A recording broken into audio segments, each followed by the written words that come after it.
Hello all, it's Chris Cannon here from M2MMA with Courtney Eardley, also known as the Taekwondo Technician. Courtney, lovely to see you. Thanks for having me. So, we've got to ask the first question straight away. How did Taekwondo Technician come around? Taekwondo Technician is probably a long journey. However, when I was younger, I was actually born in South Africa, and my parents decided to move from South Africa to the UK, and that's when I joined my first Taekwondo club. And I think I just fell in love. I tried other sports, ballet, netball. I was good, but it wasn't my thing. And, if I really do speed up some time after my degree, I moved to Australia with a one-way ticket. And from that, I decided, I've moved all the way here. I'm alone, it's just me. I have to be doing more than working in a call center. And yeah, I invested in my social media. I invested in some self-development, and Taekwondo Technician sort of just grew from there. Well, it's obviously how I found you through social media, and it's great to have the opportunity to chat to you now and learn a little bit more about your journey. But let's go back to your Taekwondo days, the origins of Taekwondo Technician. How did you get into the sport? You mentioned a little bit there briefly, but tell me about your career in Taekwondo. I started Taekwondo, I believe, when I was eight. And the club that I actually went to was not just martial arts. I was doing Nerf gun wars. I was playing dodgeball. It was really fun as a kid, and hats off to my parents as well. They worked, 9 till 5, took us straight to training, my brother and I. Like I said, I fell in love with it, and I must have been 16 when my dad was like, okay, I see potential. Like, we need to see if we can take this further, because the competitions, the referees, it was quite biased, because I started with kickboxing. So it's very heavily judged by one ref. And usually that ref is also a part of maybe the senior or the junior team. So again, it was a lot of family led organizations, so very biased. And one day my dad took me to another club. It's called Black Widow Taekwondo, and that's where I met Rich, which was my coach. He was also the coach for the Great British Junior squad, and immediately he just said, okay, we've got to try you out for the Great British team, which was crazy because honestly, that was probably within 2 weeks of joining this new club, which is WTF, which I'd never done before. So people think kicking is exactly the same, like ITF and WTF, and it's not. It's very transferable, but it was a bit of a shock when the referee didn't sort of stop you after one point. I had to definitely pick up my fitness level. So that's when I got into their junior squad, and then obviously that is up until the age of 18. And when you get to 18, you can, they will sort of decide if you are good enough for their actual Olympic team, or if you sort of stay in that sort of like development where they'll watch you a little bit longer. They may nurture you a little bit if they do see potential. And I'm trying to think of the dates, but I can't remember the dates. I went for a trial, and this is something I'd love to touch base on. But I did a week's trial to get into the Olympic team, which was obviously successful, but I was doing it on a torn ATFL. So I know we'll dive into injury and that stuff later, but that is also a bit of a hidden truth getting into the squad there. And yeah, here we are. I'm obviously not in the team anymore. It's another story, but it was definitely a very fun journey when I was, I guess, a bit younger. And obviously, with Taekwondo being an Olympic sport and going through the GB system there, how well supported was the development pathway from your experience? It was actually, you had a lot of support. So even if you were in the junior squad, it was, you got access to additional training on weekends with the Olympic team coaches as well. With that, though, obviously, again, there's a lot of favoritism, like if they're watching you closely and things like that. It wasn't until I was in the Olympic team where they sat you down and they said, okay, so you've got access to what we call a multidisciplinary team, We had physiotherapists, which I think we spent more time in the physio room than we did on the mat sometimes. We also had access to a nutritionist. His name was Tom. I'm very, very good friends with Tom up until, well, currently. He was a lifesaver because, you know, people think it's just on the mats, but a lot of the training that you go through is mentally during these weight cuts. You had access to strength and conditioning coaches. I'm trying to think. There would always be someone that you could go and talk to inside of the center. Whether it was enough support at the time, it's hard to say, but yeah. It's interesting. The reason I asked that is because from what I see in sport, especially these sports, is there's a big difference between often how you're supported as an amateur, you know, competing for an international team, to when you go professional and suddenly you're on your own. And again, if I look at it, it's an interesting one, because you think the professional is the elite of the elite, it's the top level, but in sports, you know, the Olympic system's there to provide athletes with that support through that development. But once you've left that, did you try and turn professional outside of, you know, the Olympics, or was that the pinnacle in Taekwondo? If you're in the Great British Olympic team, you can't go further than that. Okay. Because which is really funny. I was actually more successful when I was with what we'd call like my club coach. And I think a lot of that came down to pressure and intensity with lack of maybe recovery. My coach would allow me to fight at 53 kilos because your Olympic points, you can actually bring them up or down. So if I was to fight at 53, technically those points would actually be accepted in my minus 49. So with the weights, you know, in the UFC, you've just got the weight classes. In Taekwondo, you actually have world weights and then you have Olympic weights. So there's 4 categories for the Olympic weights, which, as you can imagine, they jump very, very, like a lot. So it's 49 kilograms. The next one would be 57s. Wow. Okay. So in the Olympics, yes, there is only 4 categories, and you will get accepted into the team knowing that, like, I am a 49 athlete. I knew that from the start. I went in as that. However, you know, it would have been really smart if I could have just gained the points that I needed in a higher category, and then only for the more important competitions should I have dropped, in my opinion. It's fascinating. Again, I don't know a lot about the Taekwondo world, so again, it's great to talk to you on many fronts today. But it seems, once again, something I have noticed in combat sports, there is a lot of, let's say, it's a very disjointed system, how it's regulated or how it's run. You're mentioning there the difference between the Olympic system and the world system, and I don't know if there are multiple federations, as we, you know, or sanctioning bodies that we see in boxing, and the different. It's just, and it's very difficult for an athlete, I imagine, to negotiate that. Yeah. There was no negotiation. When we sat down, it was in the contract, you will be fighting at this weight. And another thing, when you do get to such a high level, you're constantly feeling like someone else is going to kick you off your spot. In the Olympic team, for example, at a competition, you get accepted. Only one person can go and enter in that weight class. So if you're not performing, they will just choose someone else in your weight class. So essentially what they'll have is they'll have the women or the men that they know they're going to select, but they'll also have training partners in their eyes that will be basically trying to push their athletes they know they're going to select. However, if that role's sort of reversed, there is absolutely nothing stopping them from being like, okay, Courtney, you're going to have to sit this one out. We're going to take someone else at 49s.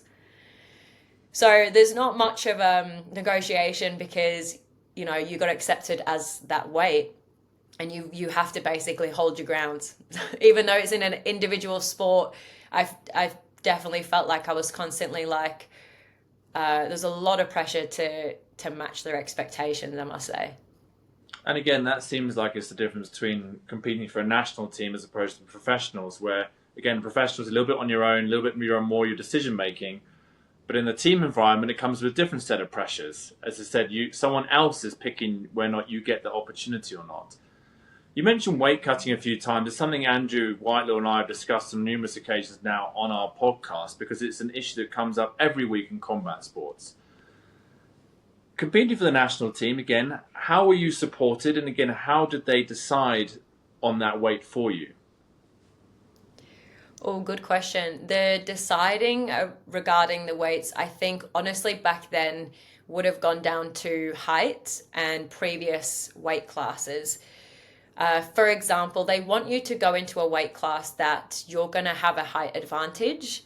So Okay. obviously they're going to want to put you in the highest, you want to be the tallest, sorry, in that weight. So they're going to try and push you down to whatever they think is acceptable, I guess, if I can make that weight.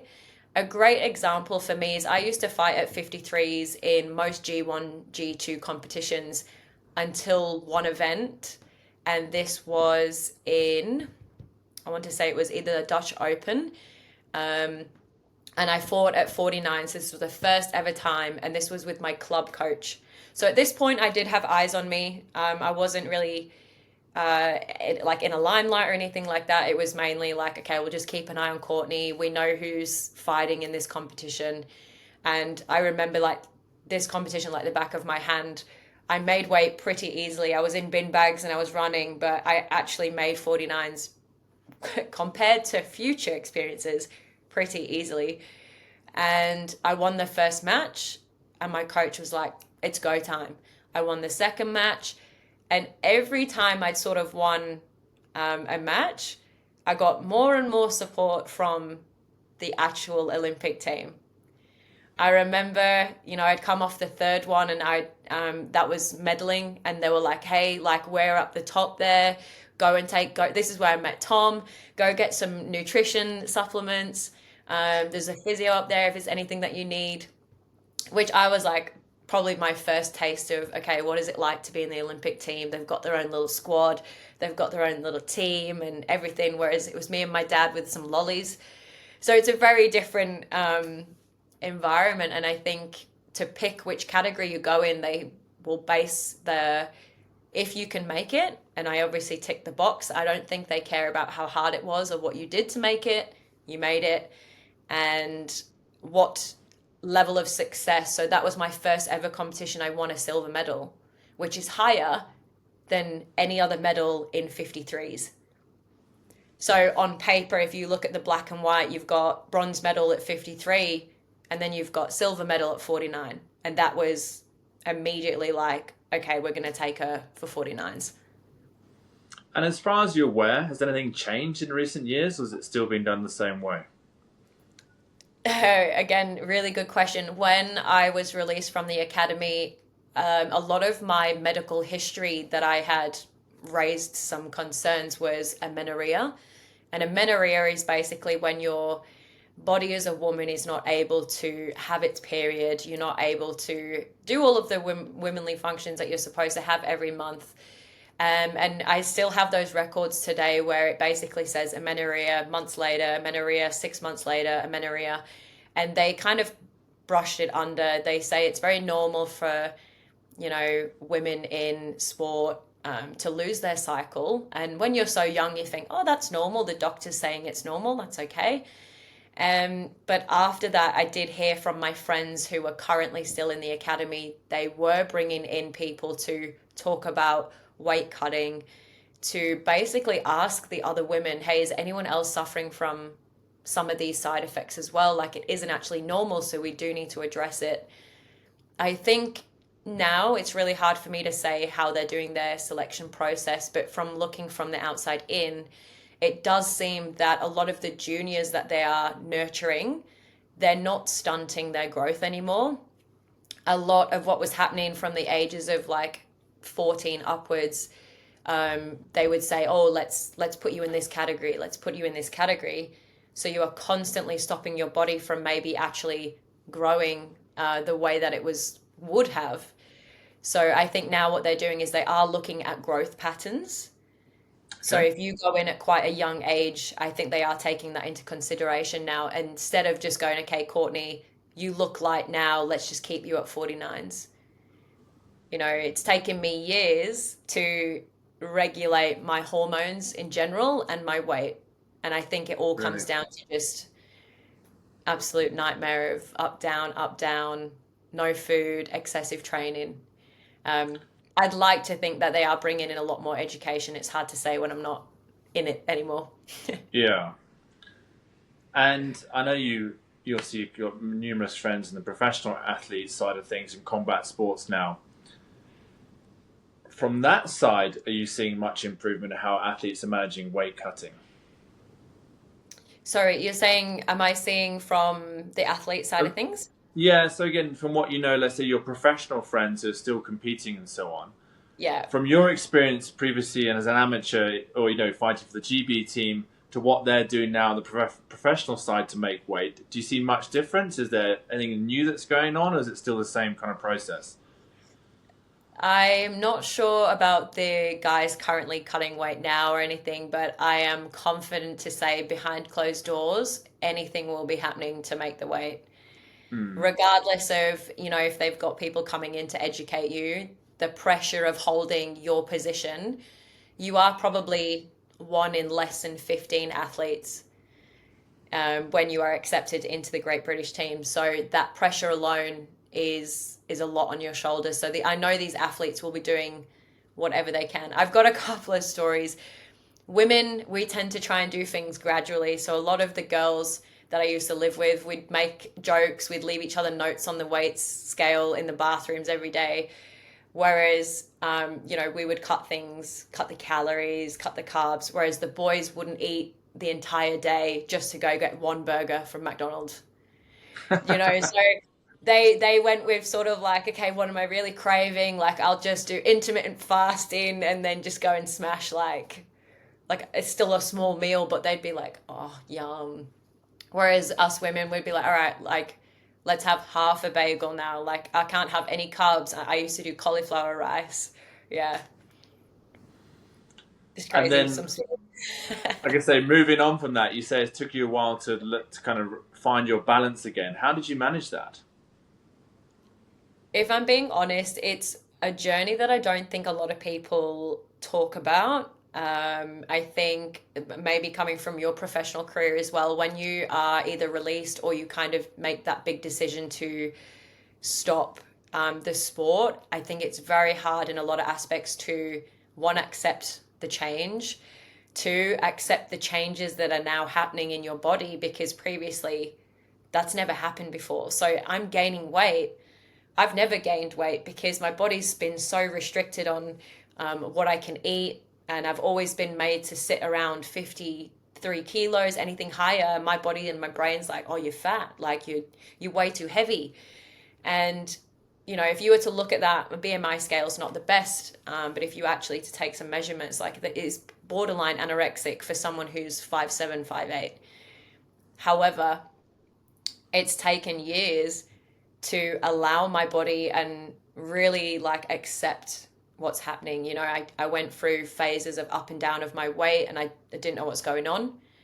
But when you restrict something for so long, how can you expect it to heal in a shorter period of time? So in my mind, I'm thinking, I've done Taekwondo since I was 8. We don't know at what point was the weight cutting affecting me. If it took 3 years, then I've got to expect maybe it might take longer than 3 years. Hormones, as a woman, like if you're on birth control, that can take years just for your cycle to come back. That alone, just the one pill. Never mind all the other stresses that you were putting on your body, physical, mental, injury, all of that. It's very, very difficult.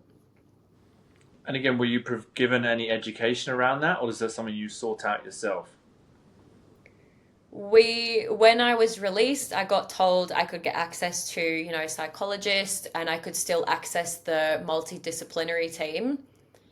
But I guess when you go from being a professional to back at uni, people at uni are asking you questions, you're having to answer all these questions and you don't really know the answers yourself. Um, they never reached out, which I think is quite upsetting because I don't think they should leave it up to I was a young woman at that time.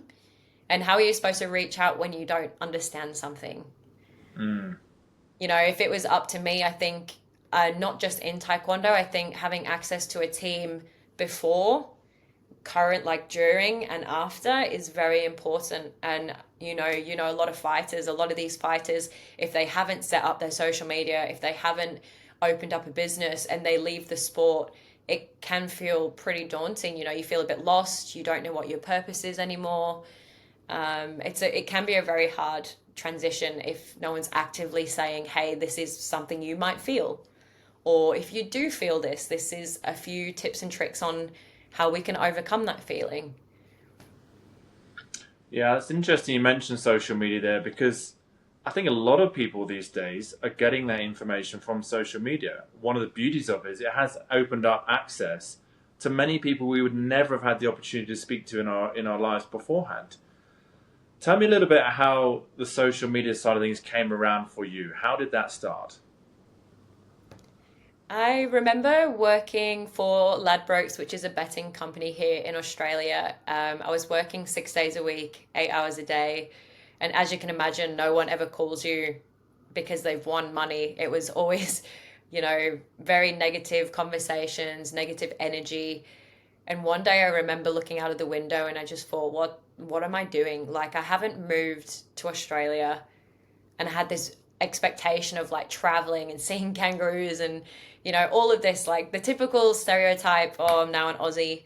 It was not like that. I was jumping from job to job just to pay bills, and my gut just kept saying, like, you need to do something with your passion, you need to do something with the amount of knowledge that is like stuck in your head, that maybe I'm not competing anymore, I'm not at that level, but how can I share that with everybody else?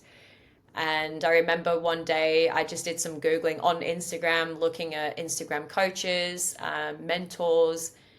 I was ready to just invest, and I bought my first social media course, which at the time was very expensive. However, if I could make that decision again today, and if someone told me it was twice as expensive, I would pay 5 times, because what that has given me now is a lot more than just knowledge. And I think what I wanted back then is, like you said, is anyone educating you? Is anyone actively reaching out? There is not a lot of people that, one, are willing to share their story, tell you you're not alone, and also give you tips and tricks as well. I have a lot of fathers reach out to me and say, like, my daughter watches your content. They do actually reach out and say the club's wanting her to fight at some sort of category. And I will always just be totally honest and say, this is my story. I can't tell you what to do in this situation, from a grown woman who went through the same thing, maybe at a similar age. You have to take into consideration hormones and all these other things that club owners don't do. That they say, there's a comp on Saturday, we want her to do this weight. Do you think that's a little bit of an issue in general in combat sports for women in particular, that they are not, let's say, taken account of for their specifics? We know martial arts is a very heavily male-orientated sport. I do think a lot of the research has been done, obviously, in the male sector. I know that it's becoming more and more common and popular to talk about women in sport. However, if we still look at the ratio of the education that's accessible for men versus women, for example, I'm just trying to think of what it used to be called. There's a model called the female triad model. And essentially it was just a triangle, and it categorized you as having things like amenorrhea, low bone density. That's now actually being turned into RED-S. I believe it's called relative energy disorder, along the lines of that. So research now, instead of actually just being very specific to either men and women, they are looking at both sexes. Yeah, that's interesting. I lost you. Like I said, sorry? I lost you for just a split second. You're back. No, no. Yeah, it's fascinating because, again, there are such differences. And as it's interesting, as you said, that a lot of the research has been very male dominated, perhaps hasn't taken account of, I said, the specifics to women. From what I see, I think it's the relative energy deficiency, talking about how if you are low on carbs or you are low on calories, what that actually does to your system. Again, that's why this weight cutting issue is so interesting. And again, the specifics around women in particular, as you've mentioned, for me is fascinating to hear. And I just think combat sports in general, it seems to me, is certainly a very underserviced, sport in terms of the amount of research that's taken in, and especially when there's such extreme physical pressures on those sports as well. You think in some ways, but I guess that's part of the aspect, talking from a commercial, is there the money in the sport in the long run to invest, like perhaps, your football, your rugby and other sports. Going back to the social media side of things, and you mentioned there, like you started your journey, you bought the course. From there, tell me a little bit how you actually got Taekwondo Technician started. When I was completing the course, I just decided, you know what, I'm going to post a reel for a minimum of 30 days. I had no idea what I was doing back then. This is literally experimental phase. I would record something, I would just try and edit it the best of my abilities, add the best audio. And back then, like I said, it was just to post a reel every single day. That was my only goal. I thought, you know what, if I can't do that, I don't deserve it, right? If my gut's saying you want to grow your socials and you can't even do that for 30 days, then you might as well can it. And not only did I do that for 30 days, I did that for a lot longer, and my account grew from 35,000 to over 100,000. The actual name itself, Taekwondo Technician, didn't come until a lot later. And I do believe that is the case with a lot of my clients as well, because you're still finding your feet.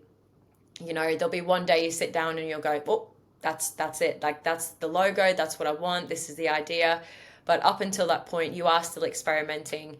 You're still trying to understand your audience.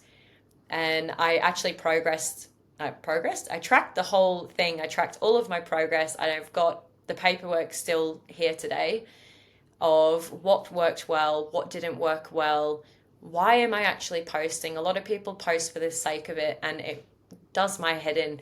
Why are you posting? What is your mission? Are you here to educate? Are you here to make someone smile? A lot of people like to post comedy in the martial arts world. They try and mask a little bit of what goes on behind closed doors with a bit of humor. And I'm here for it. It makes it very relatable. And that's totally fine. But when you're posting something like that, you've got to expect that the outcome is going to be very different to a tutorial, because the value that you're providing is very different. And providing you with a bit of a giggle, a bit of a laugh, you might follow if you desire more of that.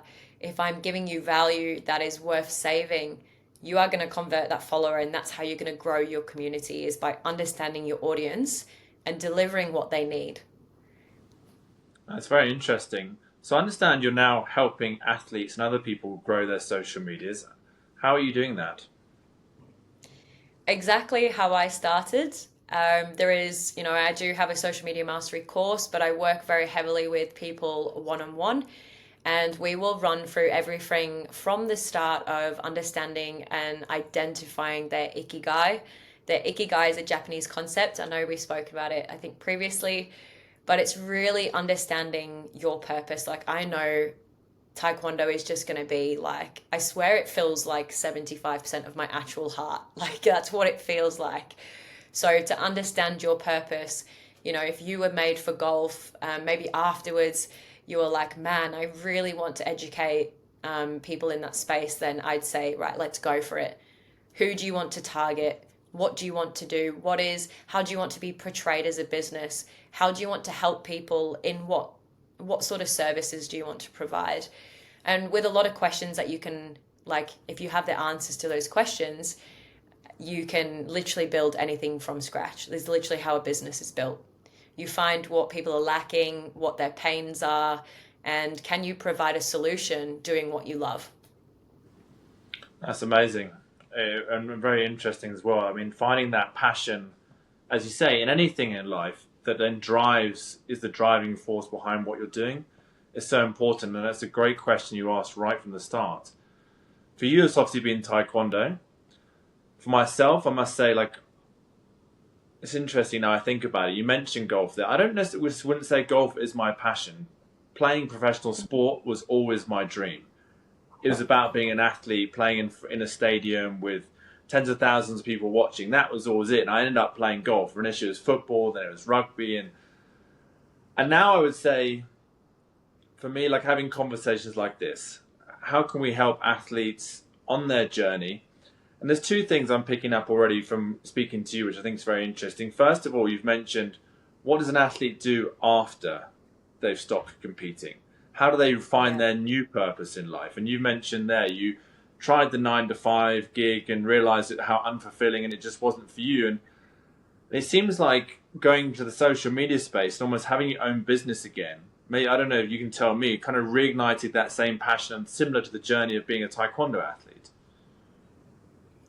Yeah, absolutely. I think, when you come from a professional sport where you have to be very dedicated, you have a timetable of like, you can do this then, that it's very similar to being an entrepreneur, knowing you've got this space in the morning where you can wake up and read a book. That was like, to be honest, when I was an athlete, that was like, oh, you've got half an hour to wake yourself up now because you're tired. Like, but you have these parts of the day where you are basically like, you are running your own business. Being an athlete was pretty much like a business in my eyes. You got paid to do something that you loved, and you had all these responsibilities, not just in the mat, but like outside of the mat as well. What you mentioned as well, when it comes to your Ikigai, and I mentioned golf, and you were like, I don't think that's my purpose. At the time, if I asked you the same question, it would have been very interesting to hear what your answer was when you were competing professionally. Then when you look at athletes... I'll tell you, for me, it was the competition. Yeah. Like, I just wanted to compete on a sporting stage. I don't think it was ever like... That's even when I finished playing golf. I didn't want to play golf at all because I'd done it for 20 years straight. And I couldn't think of anything worse than going to practice, right? And when I first started, the first round of golf I played, halfway round, I was like, why am I doing this? Like, what is the point to this anymore? Because again, for me, and it made me realize, it's all about the competition and pushing myself and to be better and to win and succeed and the constant day-to-day challenge of that. And now you've taken away, let's say, the competition aspect. It's suddenly, for me, I was like, well, why am I doing this? Yeah, exactly. And imagine we've got all these fighters, some of your athletes, and I know a lot of fighters as well from the academy. They come out of fighting professionally, and if you ask them what their purpose is, they have no idea, because all they've ever known was being in competition, weight cutting 24/7. So when you ask a fighter, if they haven't thought about it or accessed, mentoring or invested in their self-development and the business earlier on, it's actually very hard for them, because as soon as they get released, you've now got this cloud of, oh, was I not good enough? Maybe I was only meant to be an athlete. Like, how am I supposed to succeed out of the ring? So all these questions come up, and finding your purpose and your Ikigai takes time. You've got to ask the right questions. You've got to be open-minded about trying new things. If you ask, when you're a kid and you ask them what they want to do for work, I can guarantee it's like, I want to be a doctor, I want to be a firefighter, I want to be a nurse, all these like stereotypical, you go to school and you become X. Whereas if you were, for example, to ask a fighter that's come out, I do think they'd be the same. They wouldn't be the same as a kid, but they'd be like, all right, I really don't know what I want to do anymore. Well, they can tell you what they don't want to do. Yeah, the interesting one would be, to me, and Andrew and I actually spoke about this on our podcast yesterday in regards to like Arman Sarukian, who came from a very wealthy background and chose to be a professional fighter. Where some athletes are almost forced into it. It's their only way out of poverty. And it's the same in many sports, to be fair. And I wonder, as you say, the difference how when they came to the end of their career, perhaps one would want to just keep doing it for the love of the passion of the sport, whereas perhaps another one would be like, well, why am I doing this now? Or even when you've been successful, I think that's also, to me, you see that in professional athletes, the difference between some when they reach the top and they maybe fall off a little bit because they've kind of achieved their goals, but the other ones who are just doing it for the passion of always wanting to be better. It's a very interesting discussion. So we now go back to professional athletes still competing. Where do you think social media can play a role in their career? I think what athletes don't understand or maybe realize just yet, or maybe they're just not open to it, is the power of social media can absolutely change someone's life. Like, we know unless you make it into the big leagues, you're not getting paid much. I was not getting paid much when I was an athlete. Social media, there are so many ways of bringing in an income that can actually help support fighters and individuals. A lot of the individuals that come to me are fighters, and they do look up to me, but they go, I've got no money. We know that. But if you continue to do the same things where they dig into their savings, they go on a training camp, they've got no sponsors, all it's doing for their future, yes, they might get better at a specific skill like their actual fighting, but everything else sort of actually goes downhill. Whereas if you can optimize social media, look at Alex Volko. That man has got his fingers in so many financial pies, but doing what he loves. He's a fighter, yet he's got millions of followers on a YouTube account because he loves to cook. A lot of these professional athletes that have been really smart and are doing well post their fighting career, they've thought about, it's almost like an exit plan. It's not quitting. I think there is a big thing with when you think ahead, it's almost like quitting where you are currently. And I'd like to very heavily disagree with that. I think thinking ahead about what your future might be like, looking at the finances, like imagine if you asked an athlete today, if you stopped being an athlete, you didn't get any more fights, how long would you survive with the income that you have? Would it be reoccurring income? Do you have passive income?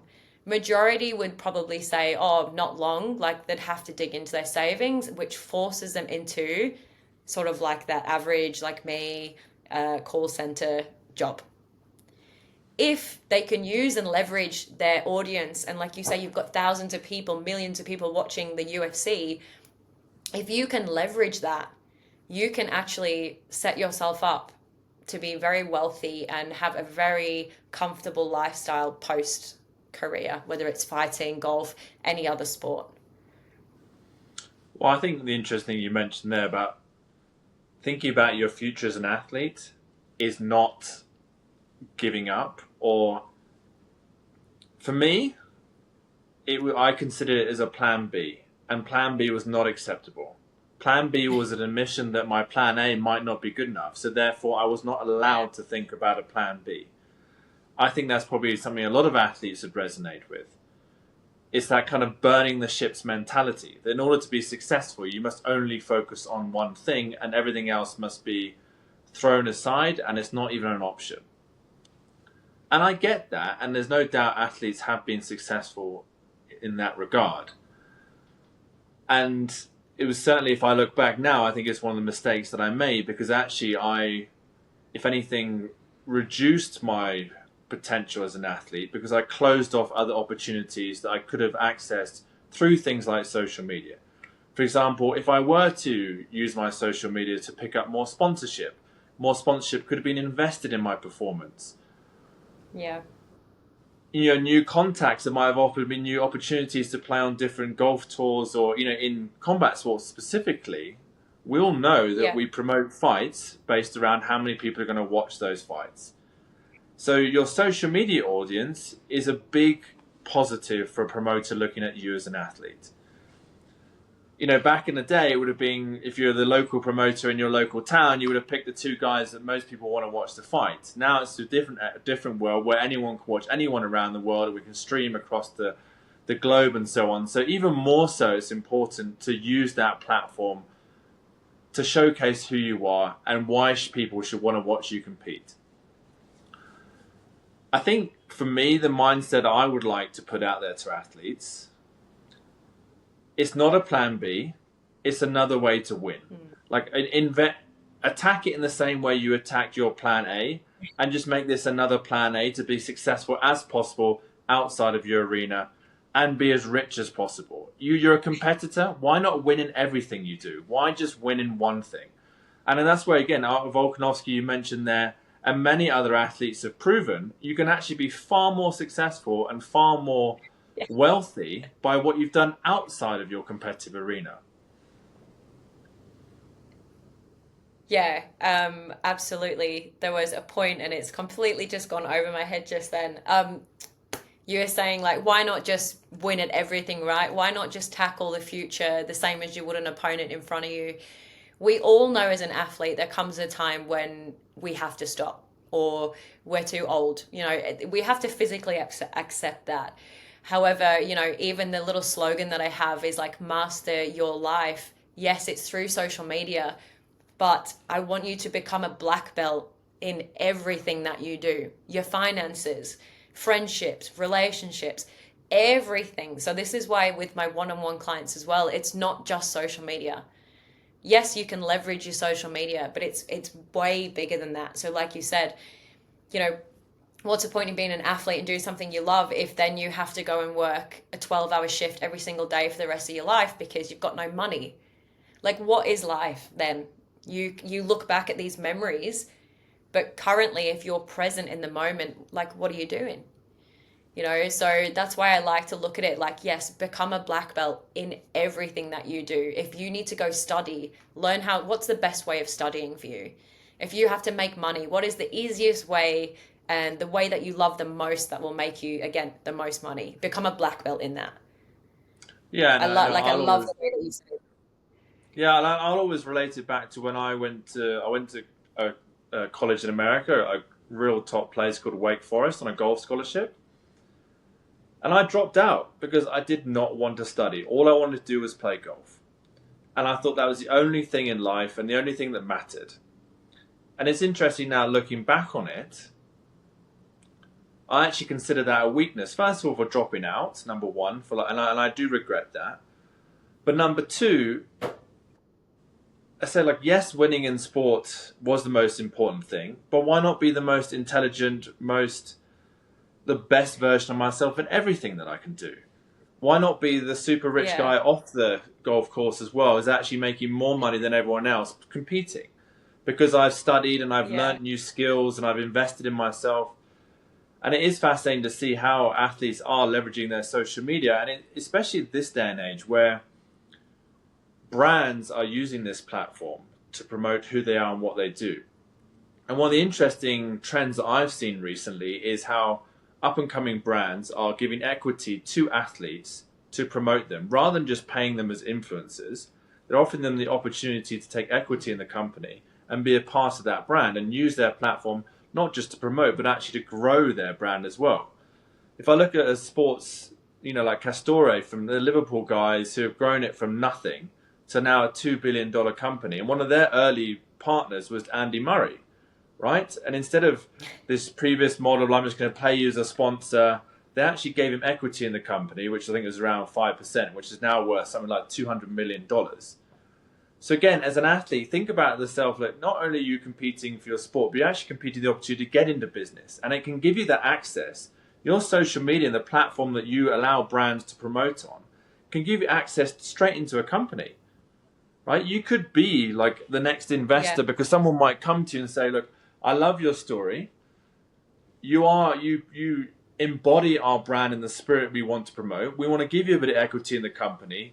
Join us on this journey. So there's so many opportunities that can be opened up by creating a great platform for who you are and what you do on social media.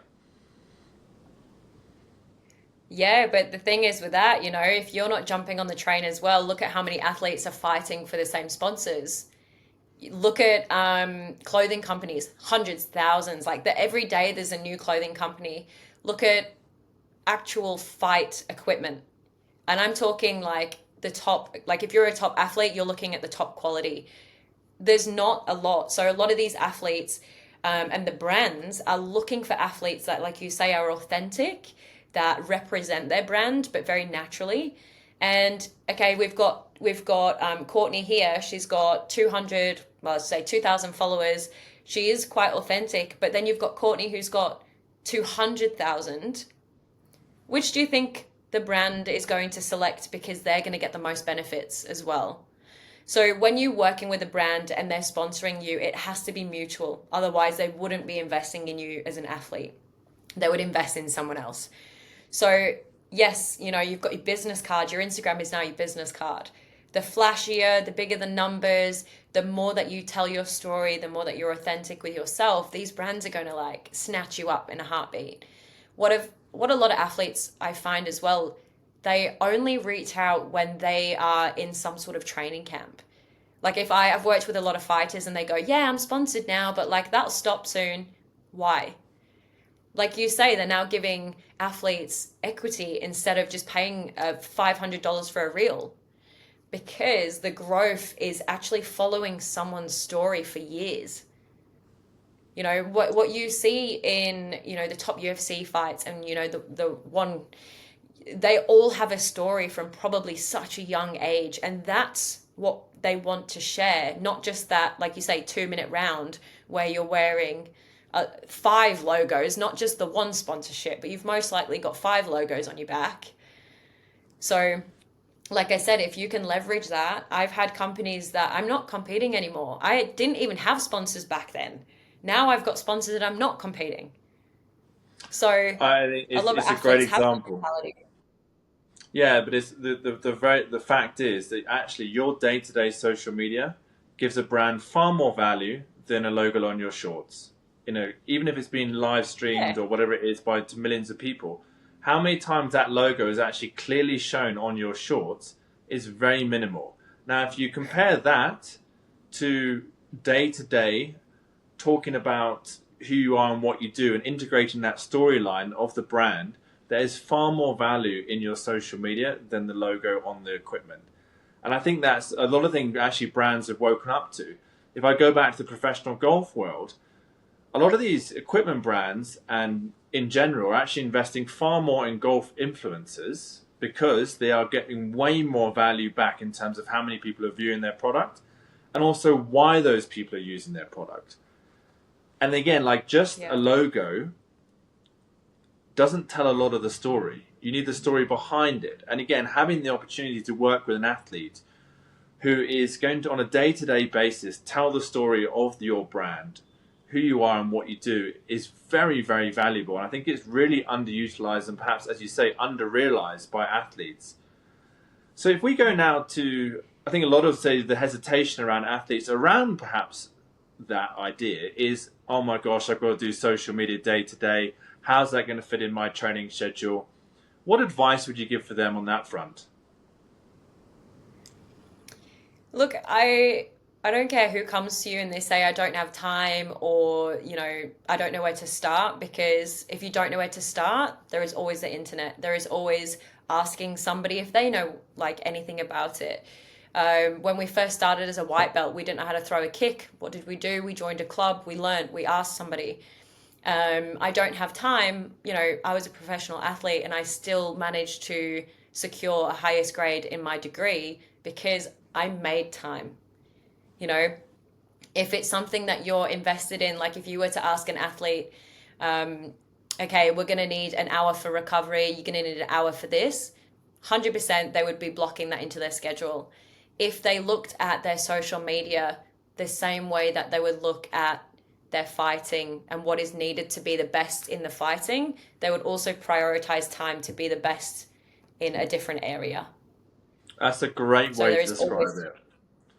Again, it is part of your holistic development as an athlete, how you manage say if you block it off in terms of your SNC, your training, your nutrition, your psychology, finances, put it in that bracket, spend an hour a day on how do I grow my finances outside of the ring or the cage. Yeah, no, all amazing things. And looking at what it takes to be a small business owner or an entrepreneur, a lot of people that have come from maybe a degree and gone into a 9-to-5, they may not actually have learned the skills where it actually takes you intrinsic motivation to wake up and train every day, be on time, because no one's taking you to training. You have to be on time. You have to make sure, if you work a 9-to-5, you go there and you leave at 5.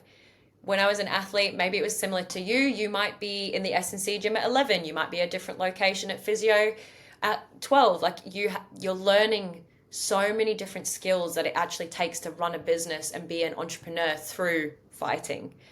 It's not necessarily like acknowledged because it's very tunnel vision when you're in the sport. But, you know, you and I, we can now sit here and look back. It's almost like reading a book of our previous life and going, man, like I did have a lot of time and I probably complained about this a little bit, but maybe I could have done X, Y, Z.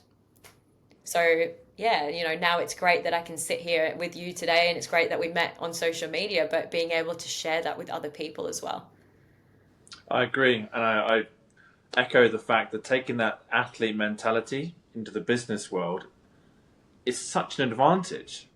As you said, there's so many advantages you have over other people who have, just for that mindset that you want to be the best at whatever you do. So take that into, again, your social media, whatever side hustle you may have, and don't make it a side hustle. Make it as, okay, I'm going to be the best at that as well. It's not just something I do to earn a bit of cash at the same time. I approach everything with that same mentality, that I'm a winner and I'm here to be the champion. Yeah, if we can take that example in everything, like you get punched, you get knocked down, there'd be no question how quickly they would stand back up in the ring. So when you start a business and you try something for the first time, you're going to fail. Stand back up, do it again. Like, exactly right. You literally should just go in there with the same mentality of like, if I'm in the ring, I'm going to be the best. If I'm doing this skill or learning something new, I'm going to be the best. It's literally the same thing. And you can also take it as, by pushing yourself in other aspects of life that perhaps you're uncomfortable in, it's also going to help your primary goal, which is obviously your competitive sport. Again, putting it actually like, but you know, for many of us, we may become comfortable in competing in a professional sporting environment. Perhaps going out on social media and recording videos, for myself, very uncomfortable. It's not something I enjoyed at all, and probably still don't, to be honest. But the reason I do it is because I know it's the right thing to be successful in the line of work I'm doing now, and I want to be the best at that. So again, like, but by doing that, again, I'm also growing as an individual. So again, see this as there's so many opportunities here to view this in a different light. So for me, I just go back to think, do not view it as a plan B. Do not view it as a after I'm done competing thing. It's a right here, right now. Be better at what I am and just earn more money and be more successful. Exactly. And just have that same mindset. It's the same just as if you're trying to... is what you're saying. Exactly. Just and it's just the reason I'm very passionate because again, it's something if I could go back and tell myself 15, 20 years ago, I wish I could. But I'm not. But then all that experience, I'm hoping now, go back to my Ikigai or whatever, that now I can help young athletes on the journey that I was on at one point not make the same mistakes I did. Yeah, you took the words out of my mouth. I'm sitting here thinking, man, if I could have told the 8-year-old Courtney, like, this is what life is going to be like. You know, when people joke about it when you're a child and your mum goes, wait until you have to pay bills. You just don't understand until you have to pay bills, right? You don't listen. You don't understand until that day arrives. It's like, same as you. I'd love to just, you know, if I could have gone back and been like, wow, you know, if you just focused on this and focused on that, we can't. That's just life. But if we can share that and share the awareness with athletes who we know are most likely struggling in very similar ways that we were, at least they have somebody accessible to reach out to. Like somebody they know they can ask. You know, that's what I wish I had. Don't get me wrong, nutritionist was great, but actually having someone maybe who's been there, done that, they should bring in mentors. They should bring in life mentors into sports, not just psychologists and all of that. They should really bring in someone that goes, you need to know a lot more about life because right now you're in a little bubble and that bubble will pop at some point. I agree completely. And again, I'm glad, you and I can have these conversations today. And hopefully, even if one or two people do listen, which I'm hoping they will, they can learn. And perhaps, and again, obviously, Courtney, you're doing an amazing job in terms of providing education for athletes in social media and just in general. So again, I appreciate your time today. And And if you do have any questions, if you are watching, please reach out to Courtney or even myself, and we're more than happy to help. Cheers, Courtney. Bye. Oh, wow. I was going to say, is